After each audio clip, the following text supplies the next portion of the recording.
Muy buenos días, queridos y queridas estudiantes. Continuamos en nuestra unidad número 3, titulada Lo divino y lo humano. Estamos viendo un tipo de texto literario y obviamente estamos dentro del género lírico, ¿cierto? Vimos características las clases pasadas, ¿cierto? Vimos la estructura, cómo se componía, el origen, de dónde viene este tipo de textos. Y ahora, en esta clase, en esta oportunidad, vamos a revisar el concepto de lenguaje connotativo y denotativo para explicar, ¿cierto? Esta característica del lenguaje lírico, ¿cierto? De un lenguaje altamente figurativo. Eh, por otro lado, vamos a recordar, porque probablemente ustedes ya lo hayan visto, los tipos de figuras literarias y también vamos a reconocer elementos vistos, ¿cierto? De los que vimos en las clases anteriores, eh, de la estructura, ¿cierto? Vamos a ver estos elementos y los vamos a reconocer en un ejemplo literario. En primera instancia, vamos a hablar acerca del lenguaje lírico. En esta oportunidad, y como lo señalamos anteriormente, el lenguaje lírico es un tipo de lenguaje figurado, ¿cierto? Altamente connotativo, ¿cierto? Que emplea las palabras con significados distintos, ¿cierto? Tenemos esta diferencia, y esto lo conversábamos en clase consultiva, ¿cierto? La diferencia entre el lenguaje connotativo y denotativo. En cuanto al lenguaje denotativo, ¿cierto? Habíamos dicho que era básicamente una definición de diccionario, ¿cierto? Era el lenguaje utilizado de manera literal, ¿cierto? Casi enciclopédico. Y en cuanto al significado connotativo, eso era un significado subjetivo, ¿cierto? Que nosotros le entregábamos a las palabras por una convención social. En cuanto a la palabra que aparece acá de ejemplo, la palabra corazón, ¿cierto? El significado denotativo de la palabra corazón es un órgano principal, uno de los órganos principales del sistema nervioso, ¿cierto? O del sistema circulatorio.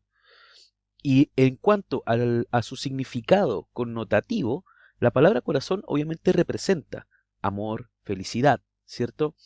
Entonces tenemos ese juego y esto es algo característico de la lírica, ¿cierto? Que nos muestra y trata de decirnos con un lenguaje embellecido, ¿cierto? El proponernos, ¿cierto? Proponernos ideas, proponernos el cambio, ¿cierto? La utilización de un lenguaje embellecido, en este caso altamente connotativo.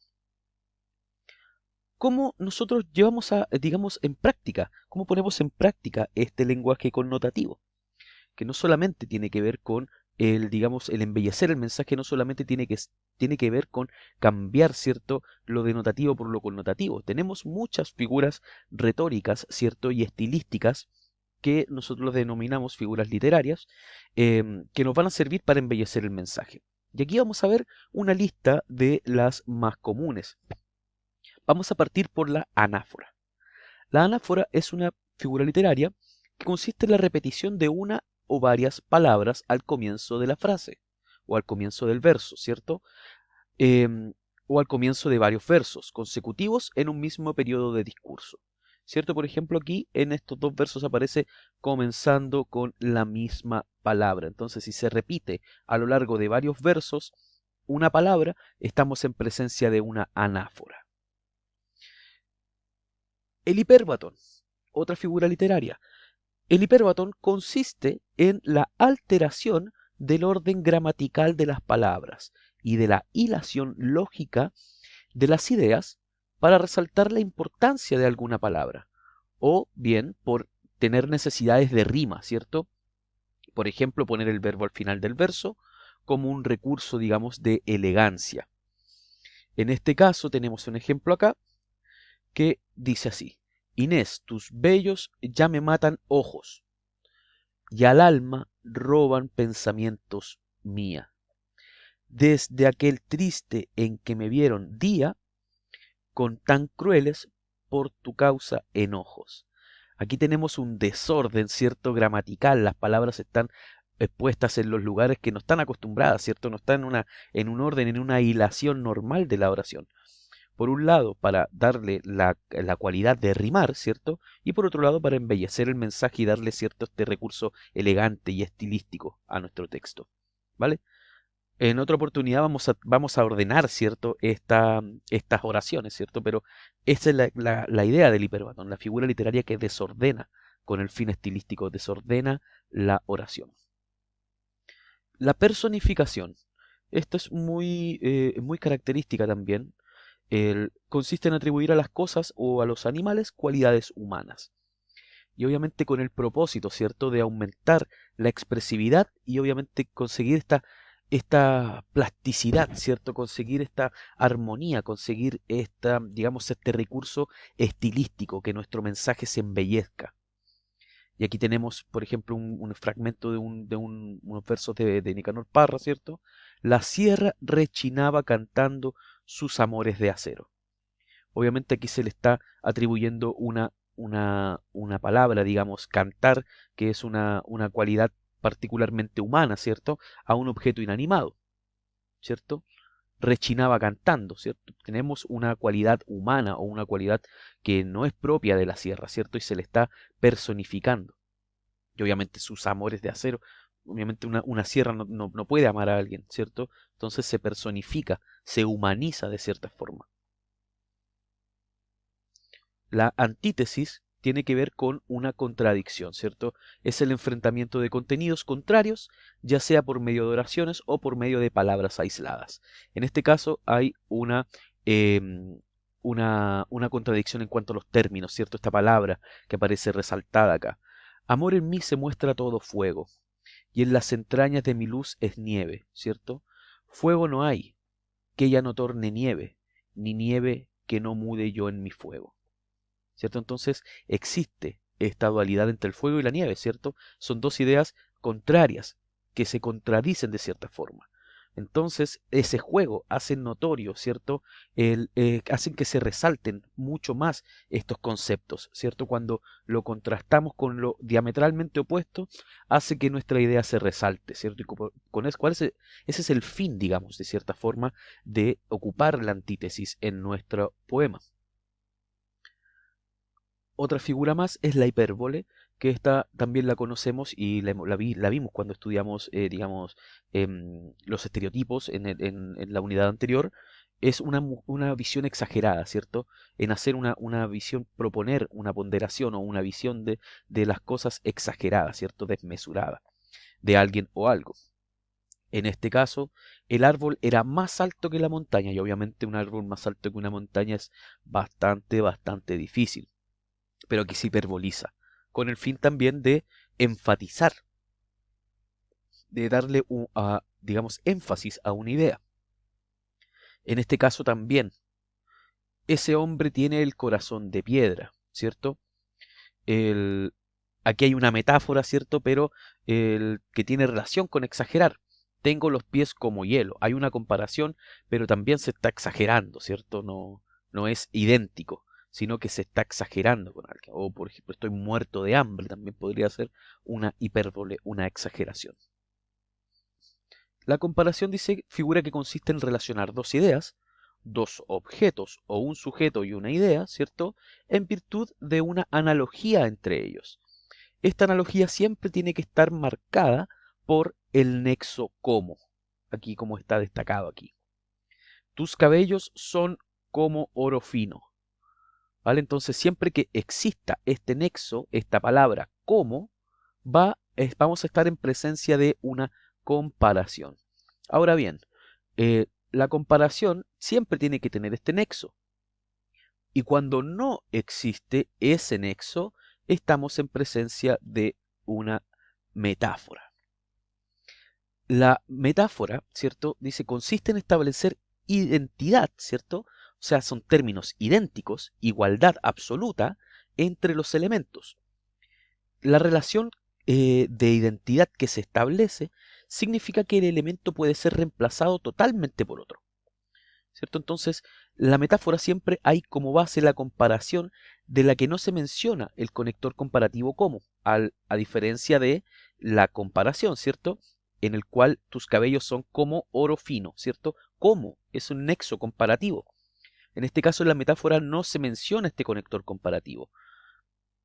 Lo que en la comparación es semejanza, en la metáfora parece ser identidad. Porque aquí, en la comparación, ¿cierto? Estamos diciendo que se parecen al oro, son como esto. En este caso, la metáfora es más absoluto, ¿cierto? Lo trata, digamos, como idéntico. Son oro. Por ejemplo, peinaste tus oros finos. En este caso, al igual que en el ejemplo anterior, el oro, ¿cierto? Sería el cabello. Y obviamente se reemplaza y queda, digamos, a la misma altura, de cierta forma, el término oros con el término cabello, ¿cierto?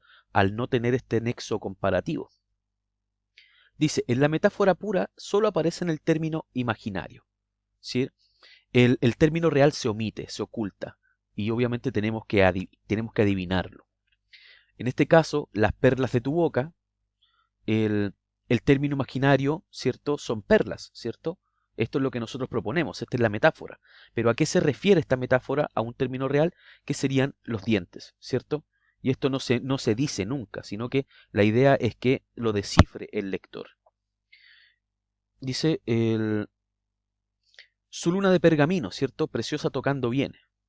Entonces, luna de pergamino también, ¿cierto? Tendría que ser, un pergamino es un término imaginario de pandero, ¿cierto? Que es un término real, ¿cierto? Que se omite. Epíteto, entonces, consiste, también otra figura literaria, en agregar un adjetivo calificativo a un sustantivo. La función del adjetivo es meramente estética, ¿cierto? Pues no agrega nueva información, sino que intensifica algo que ya está dicho en el sustantivo. En este caso vamos a reforzar la idea. De aquella herida fluía roja sangre. Todos sabemos que la sangre es roja, ¿cierto? En este caso se da la cualidad, se pone como una obviedad la sangre roja con el fin de resaltar esa idea, de darle énfasis. La onomatopeya, ¿cierto? Una figura que consiste en imitar los sonidos de los animales o cosas. Por ejemplo, el tic-tac del reloj marcaba que le estaba dando la hora. El tic-tac, ¿cierto? Este sonido. Emular el sonido de las cosas o de los animales. El polisíndeton tiene que ver con la unión o la repetición de la conjunción y. Por eso es polisíndeton. Síndeton significa unión y poli significa mucho, ¿cierto? Entonces se repite constantemente la unión y. Todo se hunde en la sombra del monte y el valle y la iglesia y la choza y la alquería, etcétera, etcétera, etcétera. Siempre está presente la i como conjunción y en vez de separarlo por comas, digamos, se repite esta conjunción i. Ahora, vamos a realizar la siguiente actividad. Vamos a seleccionar, ustedes van a buscar en internet un texto lírico, un poema de alguno de estos autores que aparecen acá. Lope de Vega, Francisco de Quevedo, Garcilaso de la Vega, don Luis de Góngora y don Pedro Calderón de la Barca. Cualquiera de estos autores sirve, ¿vale? Porque están dentro del periodo del siglo de oro que lo vamos a ver en nuestra próxima clase. Ahora, vamos a contestar las preguntas que aparecen en nuestra guía, que es la que está acá. La vamos a ver de inmediato. Solamente un minutito. Aquí podemos entonces apreciar nuestra guía de aprendizaje. Como objetivo esta guía va a tener identificar, ¿cierto?, los tipos de figuras literarias y reconocer elementos de la estructura del género lírico en estos ejemplos, ¿cierto? Vamos a seleccionar, ¿cierto?, una obra de los autores señalados en esta presentación y luego de su lectura vamos a responder lo siguiente. Vamos a identificar, obviamente aquí colocamos el título y el autor. Para esto vamos a revisar la sesión 18, ¿cierto? En el cual vamos a ver las características del género lírico: hablante lírico, objeto lírico, motivo lírico, temple de ánimo y actitud lírica. Todo esto tenemos que reconocer en el poema que nosotros vamos a seleccionar de alguno de los autores que aparecen en la presentación. Luego vamos a identificar y explicar tres figuras literarias presentes en el poema.